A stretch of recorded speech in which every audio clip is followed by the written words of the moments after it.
where are we headed today? We're going to Durong to the Dingo Sanctuary. Dingo Sanctuary? Yeah, Dingo Sanctuary. Oh. At Durong. Durong. Lived here 10 years and didn't know it existed. No.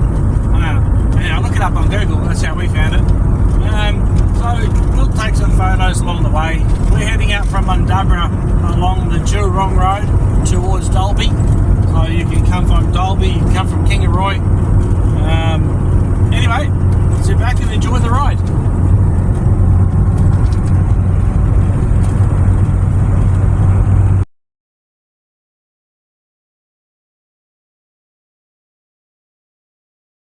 Sometimes we get single lane roads out here in the Burnett and other parts of Australia. Sometimes the edges can be pretty rough, and other times they're pretty good.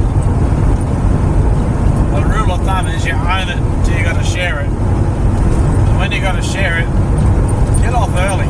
Take your time, get off on the shoulder. Don't jam on the brakes, just let it roll off on. You're not going to hurt the car any. Run along straight, hold your line, and when you pass, gently come back on. You don't have to go fast. You can still do 100, it doesn't matter. Some places are good, some edges are not good. So drive it to its conditions. But like I said, the rule of thumb is own it till you got to share it.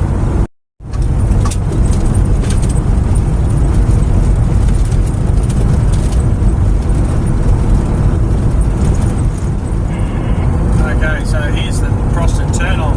If you want a pleasant drive, Proston through to Kingaroy is a really good drive.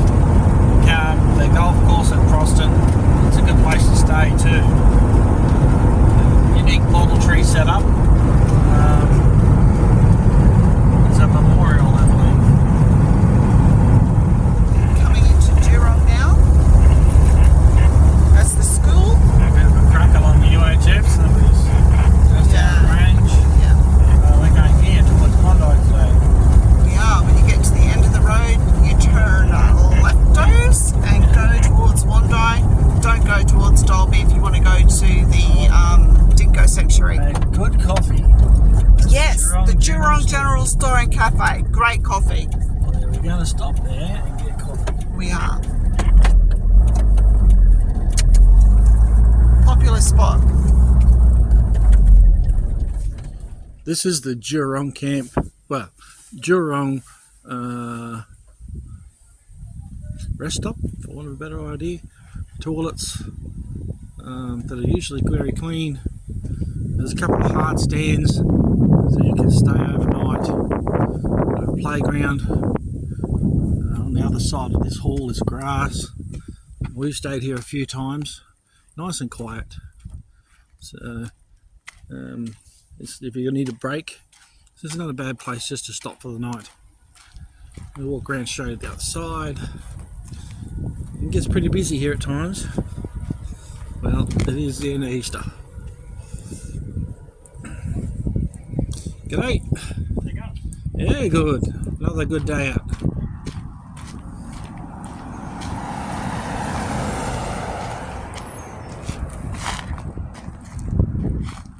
Hall and library.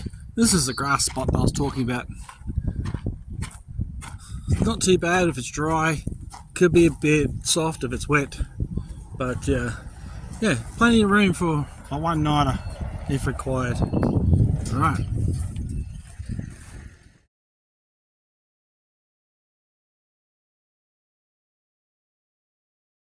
It's got to be pretty small, otherwise it gets caught in the top of their mouth. Right. Now, we may take it or we may not. Okay, spat it out. It's not jacked, so I'll give you. Maybe make it smaller. It's not jacked. Make it smaller. No, look, he went back for it. So what you just break them in half like that and hold them like that, because that way he can take them from you. He took it. He took the sao. Yeah. Poor dog food, hey? Oh. Right, here you go. You are beautiful. Look at you. Rupert, Michael. Hello. Go and try some of this one. Yeah, so see how gentle he is? Yeah. But if you went to pat him, he'd just back right off. That's okay. You know he's not going to hurt him. Now see, okay, I want you to do one thing. Put out your hand, or one of you got to hold the biscuit in this hand Put your hand out like that, and he should put his paw on your hand. Because you know by doing that, you'll give him the vision. Because that's what I do every day with him. Put out your right hand for him to pat. That's right, yeah. Oh, there you go. Now you should be able to film that. Got to be just slow. Okay, he's done it, so he's got to be rewarded straight away. Now people say you can't train dingoes. That's pretty true. I can only get them to do 3 or 4 things. Other than that, they're not going to do it because they don't want it. That's pretty amazing, though. Oh, aren't you smart?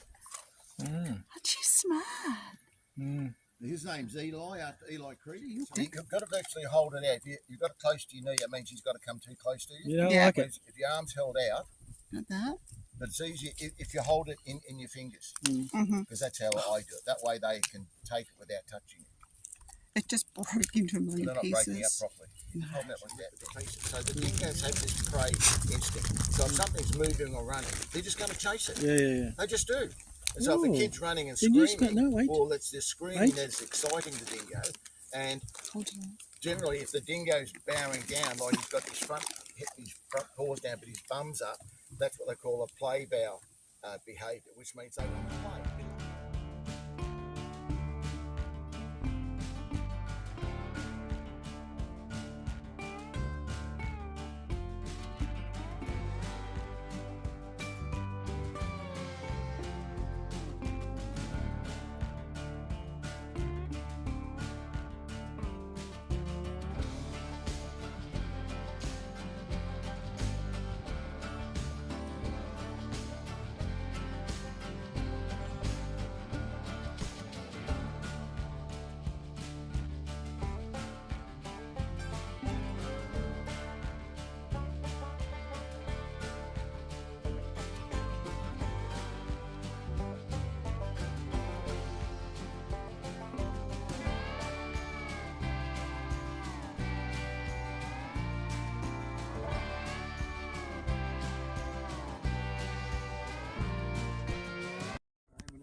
Oh, look, just we finished our tour of the dingo sanctuary, and it's been great. We enjoyed watching, looking at all your dingoes and sitting down and feeding them. But if other people want to come and see you, how do they get in contact with you? Okay, well, basically, thanks for coming, and I hope you enjoyed the time here. I always tell people to go onto the website. So if you just look for Durong Dingo Sanctuary, it'll pop up on the first page. Apparently Google has set it up there now. They've done a deal with my web designer. So you go there, and then you go where it says contact. So then you write a message and send it. Generally, I'm outside here, so I don't give out the phone number because I never hear the phone ring. So you send me a text through the website. It'll come to me as an email. Then I've got your details. I can either ring you back or email you back or ask a bit about you or try and work out a time or appointment, because everyone that comes here, you have to make an appointment just so I can guarantee that I'll stop what I'm doing. I'll allow time to be with you while you're here. Make an appointment, and then we can work something out, so I know how many's coming, whether you've got kids and all that sort of thing. So and biosecurity is an important thing. We don't take risks with biosecurity. You can't bring dogs. Make sure that if you do have dogs at home, that you're nice and clean and don't bring stuff with you. Because they don't want to bring diseases or anything along onto the property. Well, that's it. I've got my own biosecurity plan here. The sign on the gate basically says, if you haven't contacted me prior to that, if you climb the gate, you will be open to trespass plus breach of biosecurity. And the reason I have that is because I not only have the dingoes, but I've also rescued mini horses and mini goats. So they're a hooved animal. And a lot of farmers are worried about foot and mouth disease or anything brought over from Bali that's going to spread through our cattle or our hooved animals there. So there's got to be that. But also, I don't vaccinate my dingoes. So we know what we pay to come see you today, and it's worth every cent. So do you negotiate what the costs are to come, or how does that work? No. Basically, I've just kept the same price ever since. It's just $20 for adults, $10 for kids. Kids, 10 or 12, under that sort of thing there. The thing is with some of my older dingoes, when children become, especially school kids, the dingoes love the kids because the kids were smaller, had a different energy, whereas the dingoes look at us, we're 3 or 4 times the height of the dingo, and they can see this big force of energy. So depending on the energy within us as to how a dingo will relate to you. But all my dingoes are wild, so you can't pat them, but if you do sit down and I'm with you, and the dingoes sort of know routine that, we give them half a Jets biscuit. They'll come up so you can get your selfie and all that sort of thing. So only a few dingoes will do that. The others, because they're wild, they run off and hide. They have a choice. So bring your Jats. Oh, yeah, Jets So biscuits. bring your Jats and bring yourself and prepare to walk around and have a good time. I had a great time. You've got to bring your Jets biscuits. See you next Thanks, time. Russell. Well, we're heading home in the traffic, heading back to Mundabra, and had a great day. First encounter with a dingo, not what I thought it would be. I thought they'd be more standoffish and wild and want to eat you. But the dingoes that we met today met us on their own terms. The dingo sanctuary was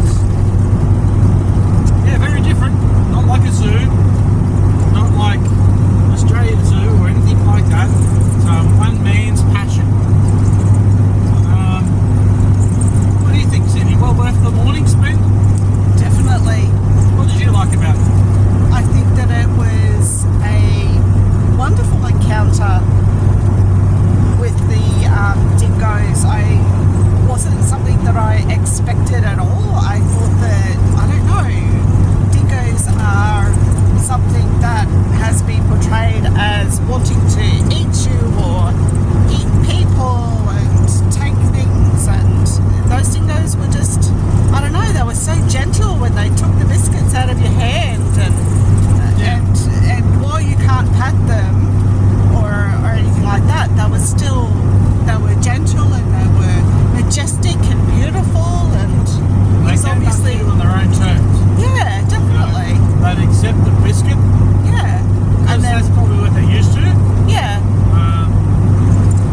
But there's no patting.